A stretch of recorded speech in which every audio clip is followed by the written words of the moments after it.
हमारे आंदोलन को झेलना पड़ेगा। हम उत्तराखंड जाएंगे। अगर तुम नहीं कर सकते तो हम अपनी मस्जिद और अपने बाजार की हिफाजत खुद करेंगे और इसके लिए हम किसी भी हद तक जा सकते हैं। असल में धामी की नासमझी की वजह से माहौल बिगड़ा है उत्तराखंड का। और हिंदुस्तानी से नफरत करने वाला देश प्रेमी किसी कीमत पर नहीं हो सकता। इन देशद्रोहियों का इलाज हुकूमत को करना चाहिए। मजार वैध है, वो सरकार की, सरकार अवैध है वहाँ पे। ग्लोबल टुडे, खबर जो करे असर। आज खास तौर से आप लोगों को इसलिए बुलाया गया है कि उत्तरांचल में जो हिंदू महापंचायत बुलाई गई थी उसको स्थगित कर दिया गया।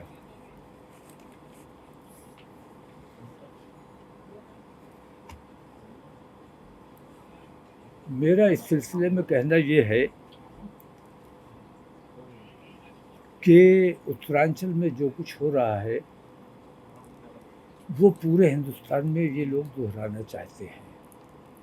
उत्तरांचल को मॉडल बनाना चाहते हैं, उत्तराखंड को। तो मुस्लिम महापंचायत अगर 18 का ऐलान ना किया गया होता तो हुकूमत ये फैसला नहीं लेती कि 15 की जो इनकी रैली थी उसको स्थगित किया जाए। मैं आप लोगों के ज़रिए हुकूमत तक ये बात पहुंचाना चाहता हूं कि हमें मजबूर मत करो कि हम तुम्हारे किसी एक्शन पर रिएक्शन देने पर मजबूर हो जाएं। अगर हुकूमत ने पहले 15 तारीख के ऐलान वालों पर अंकुश लगाया होता, उनको रोकने की कोशिश की होती या उन पर दबाव बनाया गया होता कि भाई इस किस्म की चीज़ों से माहौल ख़राब होगा, तो हमें 18 का ऐलान नहीं करना पड़ता।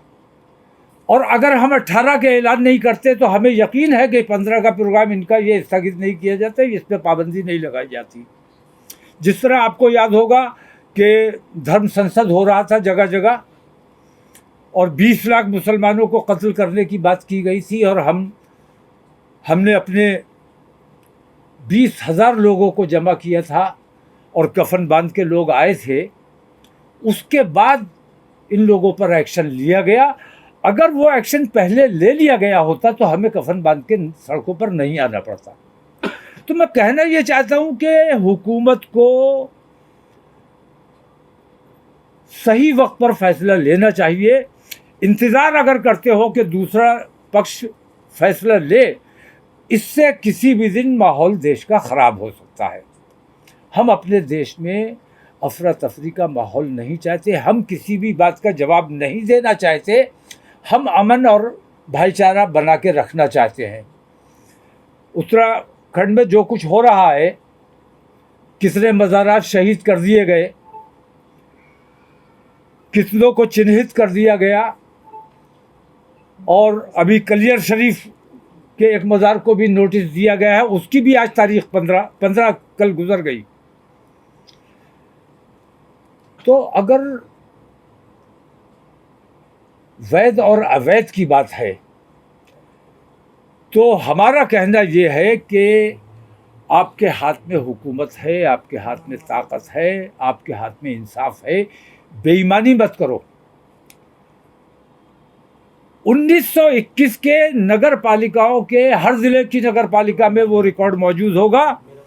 1921 तक जो मंदिर, जो मस्जिद, जो दरगाह थी, नक्शे के मुताबिक, नगर पालिका के नक्शे के मुताबिक, वो वैध मान लो। बाकी जितनी मस्जिदें हैं मैं तुड़वाने के लिए आपके साथ चलूँगा, जितनी दरगाहें हैं मैं तुड़वाने आपके साथ चलूँगा।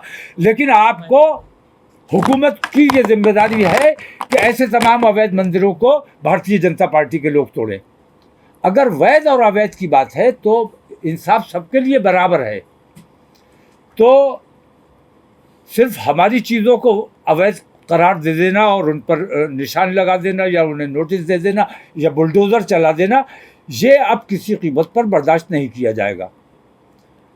इसके हम नहीं चाहते थे कि हमें मज़ाहमत करना पड़े, लेकिन मैं ये समझता हूँ कि इनका ये जो अमल हमारे सामने आया, मैंने अपने धर्म संसद पर मैंने वो गौर नहीं किया था, लेकिन मैंने जो उत्तराखंड में जो कुछ हुआ है 15 का प्रोग्राम अगर हुकूमत पहले स्थगित कर देती, 18 का ऐलान मुसलमानों को नहीं करना पड़ता। इसका मतलब यह है कि आप हमारे सब्र का इम्तिहान ले रहे हो, तो हमें जवाब देने पर मजबूर ना किया जाए। हम अपने देश में अमन और शांति और भाईचारा बनाए रखना चाहते।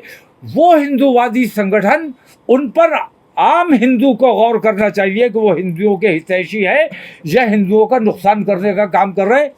अगर हिंदू ईमानदारी के साथ बिल्कुल धार्मिक तासुब को हटाकर अगर एक बार गौर से सोचेगा, गौर करेगा, तो वो इस नतीजे पर यकीनन पहुंचेगा कि जितने हिंदूवादी संगठन हैं, वो विश्व हिंदू परिषद हो या बजरंग दल हो या इस जैसी तंजीमें हो, वो तमाम की तमाम मुसलमानों का नुकसान कम कर रही हैं, हिंदू समाज का ज़्यादा कर रही हैं। तो हमने ये तय किया है कि उत्तराखंड में जो कुछ भी चल रहा है, मज़ारात पे बुलडोज़र चलाने की बात की जा रही है, अगर ये सिलसिला बंद नहीं हुआ तो फिर हम मजबूर होंगे कि उत्तराखंड हम भी जाएंगे और अपने तमाम लोग ऐलान करके और तमाम मुसलमानों को वहाँ जमा किया जाएगा और बड़ा प्रोग्राम किया जाएगा और इंशाल्लाह हम हुकूमत का घेराव करेंगे और जो बेईमानियाँ हो रही हैं वो हम मुसलमानों से ज़्यादा आम हिंदू तक वो बातें पहुंचाना चाहते हैं कि ये हिंदूवादी संगठन देशद्रोही हैं और हिंदुओं को नुकसान पहुंचाने का काम कर रहे हैं। जी, किस प्रकार का नुकसान पहुंचाने की कोशिश कर रहे हैं, पूरी बात जानना चाहिए। एक तो देश का नुकसान हो रहा है, सबसे बड़ा देश में अफरा तफरी का माहौल है। मुस्लिम बेटियों को भगाने का 2 लाख रुपए इनाम दिया जाएगा, 3 लाख इनाम दिया जाएगा, नौकरी दी जाएगी, मुसलमान लड़की को लेके आओ, खाने पीने का इंतज़ाम किया जाएगा, मकान का इंतज़ाम किया जाएगा। मैं ये कहता हूँ कि हिंदू समाज को उन जमातों से ये सवाल करना चाहिए कि हमारे बच्चे जब मुसलमान लड़कियाँ लेकर आएंगे तो हमारे अपने घर की बेटियाँ जो हैं वो तो बैठी रह जाएंगी। उन बेटियों का अधिकार है उन हिंदू लड़कों पर जो शादी के योग्य हैं। तो ये हिंदुओं का नुकसान, मुसलमानों का नुकसान नहीं है। और हुकूमत जहाँ जहाँ ये समझती, जैसे यूसीसी की बात आजकल बहुत ज़्यादा चल रही है, हालांकि ये तमाम चीज़ें चुनावी स्टंट हैं और बीजेपी सिर्फ चुनाव के लिए काम करती है। उसको न देश के नुकसान से मतलब है, न देश के फ़ायदे से मतलब है, न हिंदू मुस्लिम एकता जो टूट रही है, जो नुकसान देश का हो रहा है, उससे उसका कोई मतलब नहीं। उसको सिर्फ अपने वोटों की राजनीति करनी है कि कैसे ज़्यादा से ज़्यादा वोटों का लाभ हासिल किया जा सके। यूसीसी मैं अलग ऐलान कहता हूँ और मैं अपने मुसलमान भाइयों से भी कहता हूँ कि यूसीसी की मुखालफत करने की कोई ज़रूरत नहीं है। मैंने देखा है भारतीय जनता पार्टी वाले लोगों को उकसाने का काम कर रहे हैं कि विरोध कीजिए, विरोध करवाने का काम किया जा रहा है कि आप विरोध करेंगे उसी से माहौल बनेगा, उसी से हिंदू समाज की नज़र में आएगा कि हम कितना बड़ा काम करने जा रहे हैं। मैं तमाम मुसलमानों से ये अपील करता हूँ कि यूसीसी की मुखालफत ख़ास तौर से इसलिए भी नहीं की जानी चाहिए कि यूनिफॉर्म सिविल कोड जो है वो मुसलमानों से ज़्यादा हिंदू जितने कबाइल हैं, जितनी बिरादरियाँ हैं और दूसरे सूबों के लोग हैं, उन लोगों को ज़्यादा नाकाबिल कबूल है। लेकिन वो लोग खुद इसलिए कुछ नहीं बोल रहे कि उन्हें मालूम है कि मुसलमान विरोध करेगा और उस विरोध का लाभ हमें मिलेगा। मैं मुसलमानों से कहता हूँ, एक बार विरोध जिनका नुकसान हो रहा है उनको करने दीजिए, हम उनका साथ देने के लिए तैयार हैं, लेकिन विरोध की कमान हम अपने हाथ में लेने को तैयार नहीं है।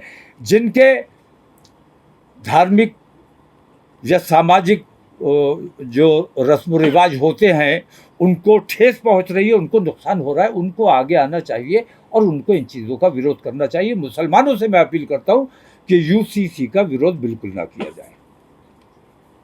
लेकिन लव जिहाद की अगर बात की जाए तो लव जिहाद के मामले लगातार लव जिहाद लगातार झूठा बहतान है और ये ऐसा ही बहतान है जैसे 2014 से पहले लगातार हमारे ऊपर ये इल्ज़ाम लगाया जाता था कि हर बम ब्लास्ट के बाद मुसलमान बच्चों को पकड़ा जाता था और कहा जाता था कि मुसलमान आतंकवादी है। मैं कहता हूँ 2014 से पहले अगर मुसलमान आतंकवादी था तो वो आज आतंकवादी क्यों नहीं है? उसकी वजह यही है कि वो इल्ज़ाम हमारे ऊपर झूठा था। अगर हम उस वक्त आतंकवादी होते तो इस वक्त भी आतंकवाद कर रहे होते, लेकिन जो उस वक्त आतंकवाद कर रहे थे उन्हें उस आतंकवाद का लाभ मिल गया और वो उसका फ़ायदा उठा रहे हैं। तो लव जिहाद का जिन लोगों ने नाम दिया है, असल में वो भगवा लव ट्रैप है जो बाकायदा मुहिम की शक्ल में चलाया जा रहा है। और ये कहा जा रहा है कि नौकरी दी जाएगी और इनाम दिया जाएगा मुसलमानों की लड़की लाने पर। हमारे यहाँ सख्ती से ये पाबंदी है। मैंने तो ये बात बार बार कही है, अपने उलमा की बैठक में भी ये बात कही है कि ऐसे किसी शख्स का निकाह नहीं पढ़ाया जाएगा जो हिंदू लड़का मुसलमान लड़की के इश्क में आएगा या मुसलमान लड़का हिंदू को लेकर आएगा, हिंदू लड़की को लेकर आएगा, उसका निकाह नहीं पढ़ाया जाएगा। वो तमाम लोग जो इस्लाम से मुतासिर होकर इस्लाम को पढ़कर इस्लाम में दाखिल होना चाहते हैं उनका स्वागत है, लेकिन अपनी जिम्मेदारी पे आएंगे वो, और जो कानूनी प्रक्रिया है वो पूरी करके आएंगे। उनको कलमा पढ़ाना हमारी जिम्मेदारी है। और हमने पाबंदी लगाई है कि ऐसा लड़का अगर हिंदू लड़की को या किसी गैर मुस्लिम लड़की को लेकर आता है तो उसका नहीं बल्कि उसके घर वालों का भी बाइकआउट किया जाएगा। मौलाना साहब, आज ही दिल्ली से एक लड़की भाग के लेके आया, हिंदू लड़की, और आगरा में आके उसने निकाह पढ़ा है, उसे पुलिस ने अभी हिरासत में लिया है, तो क्या कहेंगे? ठीक है, नहीं, मुसलमान बहुत बड़ा समाज है। हमने हत्तल इम्कान अपने नौजवानों को कंट्रोल करके रखा है। हमने हत्तल इम्कान अपने लोगों को समझा के रखा है कि ये काम गलत है, नहीं करना है, और तुम्हारा निकाह नहीं पढ़ाया जाएगा। आगरा में कौन मौलवी होगा, मैं देखूंगा कि कैसे उनका निकाह पढ़ाया जाता है। गिरफ्तार हो गए वो तो अब तो बात ख़त्म हो गई, लेकिन बड़ा समाज है, बहुत कुछ नालायक हर समाज में होते हैं। उस एक लड़के की वजह से पूरे समाज को ख़राब कह देना या ये कह देना कि हम कोई ऐसी मुहिम चला रहे हैं, ये इल्ज़ाम है हमारे ऊपर। लव जिहाद नाम की कोई चीज़ हमारे यहाँ नहीं है। लेकिन केरल में, उत्तराखंड में, पश्चिम बंगाल में ऐसे तमाम मामले सामने आए हैं, लोग पकड़े गए हैं और कबूला है उन्होंने कि इसके लिए हमको फंड मिलता है हिंदू लड़कियों को। झूठ तुमने खुद झूठ करवाया है ये। जैसे भारतीय जनता पार्टी की मीटिंग्स में मैंने देखा है, नरेंद्र मोदी की मीटिंग्स में मैंने देखा है, बुर्का पहने हुए औरतें आगे बैठी हुई है और उनकी सच्चाई ये थी कि वो बुर्के के अंदर मर्द थे। ऐसे ही झूठे लोगों से बयान दिलवाकर, ये झूठ हमारे ऊपर कतई बहतान है। किसी किस्म की कोई फंडिंग नहीं, हम गरीब लोग हैं, हम कहाँ से पैसा लाएंगे, कहाँ से इन लोगों को की सरपरस्ती करेंगे। हमारे ऊपर ये झूठे इल्ज़ाम लगाना बंद करो। तुम्हारे पास जो फंड आ रहा है हिंदू समाज के उत्थान के लिए उस फंड का इस्तेमाल करो, इस किस्म की बेईमानियों में खर्च मत करो। अच्छा मौलाना साहब, एक सवाल ये भी है कि क्या मुसलमान को उर्दू के अलावा कोई दूसरी तालीम पढ़ने का अधिकार है या नहीं है? हुजूर नबी करीम अलैहिस्सलातु तस्लीम ने फरमाया कि इल्म हासिल करो, और इल्म हासिल करने के लिए अगर चीन तक जाना पड़े। चीन में कोई इल्म दीन नहीं है, उर्दू नहीं पढ़ाई जाती है। मतलब कहने का यह है कि हर किस्म का इल्म मुसलमानों को हासिल करना चाहिए। अंग्रेज़ी भी पढ़ना चाहिए, संस्कृत भी पढ़नी चाहिए, दूसरी ज़बानें भी पढ़नी चाहिए, लेकिन आपकी तरह ये तासुब नहीं करना चाहिए कि उर्दू मुसलमानों की भाषा है, हिंदू हिंदुओं की भाषा है। मैं हिंदी जानता हूँ, हिंदी बोलता हूँ, और हिंदी बहुत से हिंदुओं को पढ़ा भी सकता हूँ, तो मैं हिंदू नहीं हो जाऊँगा। और आप अगर उर्दू पढ़ लोगे तो आप मुसलमान नहीं हो जाओगे। तो उर्दू से नफ़रत, मुसलमानों से नफरत, ये बेहद घातक है। दारुल उलूम से दिया गया है देवबंद से कि मदरसों में सिर्फ उर्दू और फारसी पढ़ी जाए, इसके अलावा कोई भी भाषा ना पढ़ी जाए। नहीं, वो मदारिस जो दीन की तालीम देने के लिए मखसूस हैं। मैं उनका प्रवक्ता नहीं हूँ, ना उनकी सफाई देना मेरा मकसद है, लेकिन मैं ये कहता हूँ वो मदारिस जो सिर्फ दीनी तालीम के लिए हैं, दीनी तालीम के मराकिज़ हैं, वहाँ दीनी तालीम ही होगी। बाकी मुसलमान जानता है कि उसे क्या क्या इल्म हासिल करना है, कैसे इल्म हासिल करना है। और उर्दू मैं समझता हूँ कि आज मुसलमानों में तो उर्दू का रिवाज ही ख़त्म हो गया है, तकरीबन ख़त्म हो गया है। अपनी ज़बान को, अपने कल्चर को, मैंने सिख समाज को देखा है, दुनिया में कहीं रहे वो वहाँ के रस्म व रिवाज भी अपनाते हैं, वहाँ के तौर तरीक़े भी अपनाते हैं, लेकिन आपस में जब मिलते हैं और अपने घर में जब बातचीत करते हैं तो अपनी भाषा में बात करते हैं। तो अपनी ज़बान, अपने कल्चर को बचाए रखना ये हर आदमी की जिम्मेदारी है। तो क्या मदरसों में सिर्फ उर्दू और ये अरबी भाषा का ही मैंने बताया, जहाँ दीनी तालीम के मराकिज़ हैं वहाँ दीनी तालीम ही पर जोर दिया जाएगा। बाकी दूसरे मराकिज़ हैं जहाँ बाकी तालीम दी जाती है, और बहुत से ऐसे स्कूल हैं, बहुत से ऐसे मदरसे हैं जहाँ कंप्यूटर की तालीम दी जाती है, जहाँ संस्कृत की तालीम दी जाती है। तो ऐसी तमाम चीज़ों को मुद्दा बना के हिंदू समाज की नज़र में मुसलमानों को दोषी ठहराने की जो कोशिश हिंदुस्तानी मीडिया की रहती है, ये मैं समझ। और आज भी जो कुछ भी मैं बोल रहा हूँ देश हित में बोल रहा हूँ, देश प्रेम में बोल रहा हूँ। मैं देश में एकता और भाईचारा चाहता हूँ, लेकिन मैं जब भी बोलता हूँ मैं अपना कलेजा भी निकाल के रख दूँ, लेकिन आपका एंकर यही कहेगा कि भड़काऊ मौलाना ने फिर भड़काऊ बात बयान दिया। ग्लोबल टुडे सब्सक्राइब करें और बेल आइकन दबाएं। खबर जो करे असर।